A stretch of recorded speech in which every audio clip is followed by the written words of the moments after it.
दूसरे एक भक्त और देवबंद से वृंदावन आए, इनका नाम था श्री छबील दास जी। इनको तांबुली कहते थे सब, क्योंकि इनका काम क्या था? बीड़ी बनाना, तांबुल पत्र आदि सब समेट करके और बीड़ी बनाकर, अच्छा पूरे जहां कहीं भी रस भाव से ठाकुर जी की सेवा होती है, अनेक स्थानों पर महाराज जी बीड़ा का भोग लगता, पर हमारे वृंदावन में बीड़ी का भोग लगा, बीड़ी छोटी छोटी। क्यों? मन में भाव है, नेक नेक से लाला लाली है, इतनी बड़ी बीड़ा बना दो, कहाँ खाएंगे बाकू? नेक नेक सी बीड़ी बनाओ, छोटी छोटी बीड़ी बने। हमारे वृंदावन में नंदगांव जाओ और कहीं जाओ, इतने बड़े बड़े बीड़ा रहे, बीड़ा बीड़ी समझ रहे हैं ना, कैसे कहें बाबा जा, ये नहीं है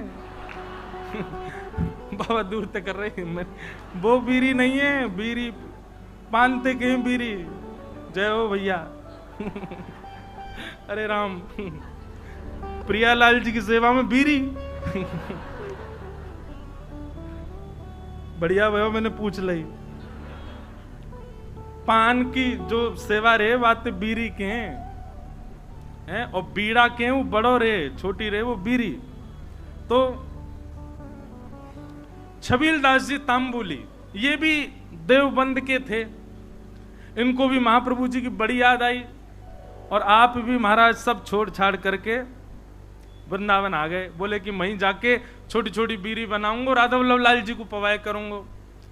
आए, आकर के महाप्रभु जी के चरणों में प्रणाम किया, और प्रणाम करके कहा मुझे सेवा प्रदान करो। बहुत ध्यान से सुनना सब लोग। महाप्रभु जी बोले क्या सेवा करोगे? बोले हम पे तो एक ही काम आवे, बीड़ी बनावेंगे, प्रियालाल जी आप बनाओ। बोले ऐसी बीड़ी बनाओ जो मुख में जावे के बाद भी लाल जी को श्रम नहीं करना पड़े, अपने आप ही घुल जाए करे। महाराज जी कितना विचार हमारे ब्रजमंडल में किया जाता। आप कभी दाऊ जी जाओगे ना, दाऊ जी वहां श्री बलराम जी का मंदिर है। महाराज जी दाऊ जी में शाम को जब ठाकुर जी का, दाऊ जी का प्रसाद बनता है, इतनी छोटी छोटी पूड़ी बनती हैं। मैंने पूछी गुसाई जी इतनी छोटी पूड़ी काई को? बोले कहीं तोड़वे में श्रम नहीं है, जा पूरी पूड़ी उठाओ, सब्जी लगाओ, खा जाओ। मैंने की भैया ये लाड प्यार करके मूड हम नहीं बैठा रखे हैं ठाकुर जी इतना लाड करें ठाकुर जी से, बताओ ऐसी छोटी छोटी पूरी ये तोड़नी नहीं पड़ जाए। ऐसे हमारे ब्रजमंडल की सेवा है भैया। तो महाप्रभु जी ने आज्ञा करी ऐसी बीड़ी बनाइयो कि प्रियालाल जी के मुख में जाए, मुख में जाते ही घुल जाए। वो ठीक है। अब तो महाराज वो इसी भाव में बीड़ी सिद्ध करता था, पानों को रात में भिगोता, उनको बिल्कुल नरम सा बना के वही सामग्री भीतर, वो भी निधान। महाप्रभु जी ने बताया क्या क्या सामग्री जाएंगे, उसके अलावा कुछ नहीं। बिल्कुल भी ऐसा ना हो कि मुख में जाकर के थोड़ा भी श्रम करना पड़े। रोज बीड़ी बनाता, चांदी के बढ़िया सुंदर पात्र में उनको भर के लेके जाता, और सेवा में जाकर के श्री राधा वल्लभ लाल जी की सेवा में पधराता। एक बात बताएं आपको, ठाकुर जी के जितने भी अधरामृत हैं उनमें सर्वश्रेष्ठ है बीड़ी। क्यों? बाकी को अधरामृत महाराज जी ठाकुर जी पामे, पर बीड़ी को भोग ऐसा है ठाकुर जी क्या करें, वाकु पामे और मुख से लगा करके अधरामृत को स्पर्श करा करके तब वाकु पधरा दे। नेक नेक पामे, एक बीड़ी तो नेक लियो, दूसरी तो या को मतलब यह है कि मुख्य अधरामृत ठाकुर, वैसे तो सबका छू है, पर बीड़ी में विशेष ठाकुर जी को अधरामृत को भाव रहे। हमारे नाथ द्वार में भी महाराज जी, श्रीनाथ जी कितना बीड़ी भोग लगाते हैं, 100-150 पान रोज पाते होंगे। बताओ महाराज, हर प्रसादी के बाद में। और जैसे भोग की थाली होती है, भोग की थाली ठाकुर जी के सामने पधरा दी जाती है। ठाकुर जी स्वयं पाएंगे या किशोरी जी पवाएंगे या ठाकुर जी किशोरी, हम लोग बाहर आ जाते हैं पर्दा करके। पर बीड़ी का तो नियम है कि बीड़ी आपको लेके ठाकुर जी के अधर से छुवानी ही पड़ेगी। तो मूल रूप से अधरामृत का स्पर्श बीड़ी को प्राप्त होता है, इसलिए बीड़ी प्रसाद प्राप्त हो तो समझ जाइयो अधरामृत ही है ठाकुर जी को। और बीड़ी की सेवा जाकू है सके करो, लाल जी को बड़ी प्रिय मुखवास। तो ये छबील दास जी तांबुली आए और इनने बीड़ी की सेवा प्रारंभ करी। ठाकुर जी के लिए बढ़िया बीरी बनाते, चांदी के पात्र में ले जाके पधरा देते। महाप्रभु जी ने एक दिन बीरी को प्रसाद ठाकुर जी को पधरा करके, और जब अधरामृत है गयो, प्रसादी है गई, स्वयं पाए, बड़ा आनंद आया। महाप्रभु जी को लगे कि हाँ, ठाकुर जी के योग्य सामग्री बन रही है। एक दिन बड़े प्रसन्न थे महाप्रभु जी, तो विराज रहे थे, सब सेवक गण चारों ओर बैठे थे। अत्यंत प्रसन्न श्री हितरवंश महाप्रभु सबसे बोले, कछु मांगो भाई, तुम्हें कहा चाहिए। आज मैं इतना प्रसन्न हूं, आज प्रियालाल जी को ऐसा दर्शन भयो है, इतनो आनंद मन में उमड़ रहे हो कि मन है रो, जो मांगोगे सो दूंगो, बताओ क्या चाहिए। चरण दबा रहे थे छबील दास जी तांबुली, कोई हाथ दबा रहे हैं, सब सेवा कर रहे हैं। हाँ भाई तांबुली छबील दास, तू बता क्या चाहिए। तेरी बीरी पाई, बहुत बहुत स्वाद, और बिल्कुल ऐसा लग रहा हो कि हाँ प्रियालाल जी को सुख मिलता होगा, बता कहा चाहिए। आहा, छबील दास तांबुली चरण दबाते दबाते बोले, जो मांगूंगा सो दोगे। महाप्रभु जी बोले, कहा चाहिए बता, आज्ञा कर।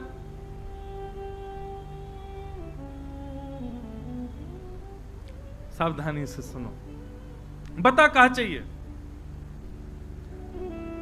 छबील दास तांबुली कह रहा है, बोले कि जय जय, हमें ऐसा अनुभव भयो, हमने ऐसी सुनी है कि श्री राधा वल्लभ जी आपसे बात करें, आपके संग बैठे, आपको हाथ पकड़ लें, आपकी गोद में बैठ जाएं कूद के। ऐसा सुख मोह कब मिलेगा? ये मोसों बात कब करेंगे? ये मेरो हाथ कब पकड़ेंगे? मेरी गोद में कब बैठेंगे? मेरे हाथन से बीरी कब पामेंगे? आपको देनो है तो महाप्रभु जी बस यही कृपा कर दो कि श्री राधा वल्लभ लाल जी प्रत्यक्ष काउदना मेरे सामने प्रकट हो जाएं, और जैसी लीला आपके संग करें, मेरी गोदी में भी कूद के बैठ जाएं एक दिन, मुझको भी वो सुख मिले, ऐसा अनुग्रह कर दो। महाप्रभु जी प्रसन्न भाव में उठ रहे थे, धीरे धीरे अपनी सामग्रियां उठा रहे थे, संध्या के लिए जा रहे थे, और जाते जाते ऐसे ही बोल गए, चल ठीक है दियो, राधा वल्लभ जी कृपा करेंगे तो पे, और चले गए जमुना जी। कोई ऐसा भी नहीं कि विधि विधान से बैठ के आशीष दिया हो, उठ के जाते जाते बोल गए, चल दियो, कृपा करेंगे। नेत्र सजल है, बोले अब कब होगी कृपा ये तो जाने नहीं, पर गुरु आज्ञा है तो निश्चित कृपा होएगी। स्नान ध्यान करके वो भी बीरी की सेवा तैयार सिद्ध करने लगो, और बीरी सिद्ध करके महाराज जैसे ही लेकर के राधा वल्लभ जी मंदिर में आयो, संयोग से कोई भी नहीं मंदिर में, अकेलो छबील दास तांबुली बीरी भोग लेकर के भीतर गयो, ढूंढने लगो, कोई सखी मिले, सहचरी मिले, कोई सेवक मिले तो दम भैया अंदर पधराए दो। जैसे ही समीप गयो तभी कहा, देखो युगल सरकार, दोनों एक दूसरे गले में गलवैयां डाले, अपनी एक एक कमर पे हाथ धरे, और मंद मंद मुस्कुराते भय अपने एक दूसरे के प्रति ऐसे शीश झुकाए करके, और वह तांबुली को देख करके और मंद मंद मुस्कुरा रहे हैं, और मंद मंद मुस्कुरा करके श्री जी इशारों कर रही हैं, इतकू आ। अब तुम, अच्छा एक बात, हाँ वो तो बताना भूल ही गया मैं, जब उसने महाराज जी महाप्रभु जी से यह आज्ञा मांगी कि आप ऐसा अनुग्रह करो कि प्रियालाल जी मुझको प्रत्यक्ष दिखें, तब महाप्रभु जी कह में सह पाएगा उनके स्वरूप को। वो अगर प्रकट है गए तो उनके स्वरूप माधुरी, रूप माधुरी को झेल लेगो ना, झेल लेगो तो को आशीष दूंगो। तो माने कही रूप देखने के बाद झेलनो ही ना है, प्राण निकल जाए, बस रूप दिख जाए एक बार, वाक्य बात। अच्छा, क्योंकि एक बात बताएं, सहचरी भाव में और अंतरंग भाव में प्रियालाल जी तो अपनी लीला करते हैं, आपको तो बस प्रवेश मिल जाता है, और कहीं उनकी छवि देख करके आप बेहोश हो गए तो कई जगह महाराज जी हमारे वृंदावन रस रीति में उसको अपराध माना जाता है। आपने जरूर अपनी गुरु निष्ठा में कोई कमी छोड़ी होगी, जरूर अपनी निष्ठा भाव, इसीलिए आप उस छवि के भाव को सहन नहीं कर पाए। इसलिए महाप्रभु जी ने कहा झेल लेगो, झेल पावेगो स्वरूप को। छबील दास बोलो आप कृपा करोगे, तो सब संभव हो जाएगा। तो महाप्रभु जी कहेगा हाँ ठीक है, होगी कृपा। आज जैसी आयो, और आज महाराज बस थोड़ी देर पहले की बात है, महाप्रभु जी कह के गए कृपा होएगी, इतने में ही वो बीड़ी लेके आयो, इतने में तो कृपा है गई। प्रिया प्रियतम साक्षात खड़े वहां के सामने, श्री जी इशारा कर रही है इतकुआ। छबील दास के 2 बार तो नेत्र बंद भये, हाथ पाम वाके होश में नहीं, ठंडो पड़ गयो पूरा, कभी इतकू जावे कभी उतकू, बस गिरवे ही वारो। इतने में ही माने महाप्रभु जी को स्मरण किया, हितवंश महाप्रभु को स्मरण करते तुरंत चेतना आ गई। मानो गुरु ही कृपा करके ये बल दे रहे हैं कि प्रिया प्रियतम को देखो, उनकी बिना कृपा के देखे ही नहीं पाओगे वह स्वरूप को। छबील दास सामने खड़ो है, अब कहां बोले ठाकुर जी से। ठाकुर जी तो मंद मंद मुस्कुरा रहे हैं, श्री जी कह रही हैं जोर से मत मुस्कुरा दी, प्राण निकल जाएंगे आके। ऐसी छवि ठाकुर जी की। ठाकुर जी बोले खड़ो ही रहेगो, कछु करेगो भी। छबील दास बोलो मुंह पे तो कछु आ भी ना, कहा करूं जय जय। बोले कहा करूं कहा, वो दूर डिबिया लेके खड़ो बीरी की, इतकुआ बीरी पवा। अब वो गयो महाराज, हाथ पाम कांप रहे वाके, ऐसे डिबिया खोल के और ठाकुर जी के आगे पधराई दी। ठाकुर जी बोले बाबरो ही है बिल्कुल ही, अरे निज करसों उठा बीरी और मुंह में पवाए दे, इतनो विलंब काय को करे। जैसी बीरी उठाए करके ठाकुर जी के सन्मुख करी। ठाकुर जी इशारों के नहीं, पहले श्री जी को पवा। श्री जी ने बीच में से बीरी आधी तोड़ करके मुख में लाई, बोले अब अधरामृत मुंह को पवा। जैसे ही पवायो महाराज, वो छवि निहार करके कौन सुध में रह सके। बस वहीं वह छवि को देखतो प्रिया प्रियतम लीला कर रहे हैं। अद्भुत छवि को दर्शन करते करते छबील दास तांबुली ने वहीं प्राण त्याग दिए, ठाकुर जी में विलीन है गए। बोलो श्री राधा वल्लभ लाल की। क्या समझ में आई बात?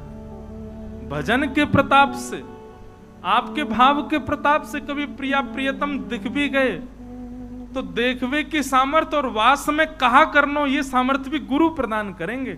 या हमारी गुरु शरणागति लो भैया।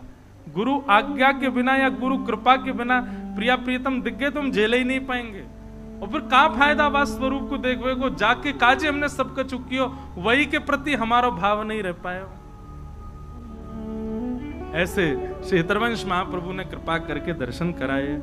जय जय राधा वल्लभ हित हरि वंश, जय जय राधा वल्लभ हित हरि वंश, जय जय राधा वल्लभ हित हरि वंश, जय जय राधा वल्लभ हित हरि वंश, जय जय राधा प्यारो हरि वंश, जय जय राधा वल्लभ प्यारो हरि वंश, जय जय राधा वल्लभ प्यारो हरि वंश, जय राधा वल्लभ प्यारो हरि वंश, जय जय श्री वृंदावन श्री वनचंद, जय जय श्री वृंदावन श्री जय जय राधा वल्लभ श्री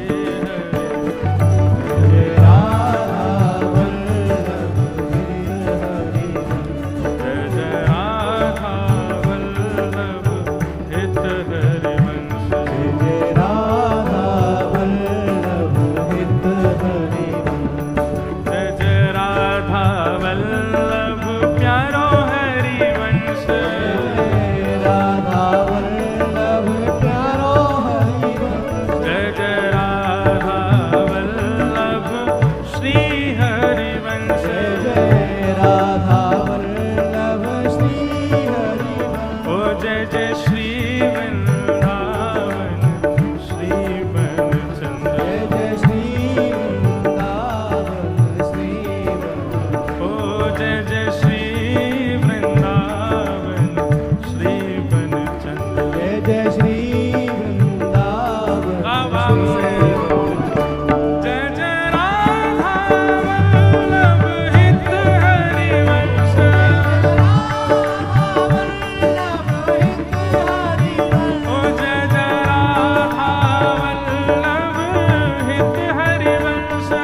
प्रकार महाप्रभु जी की कृपा अन्य अन्य भावों में सबको दिखती रही, होती रही।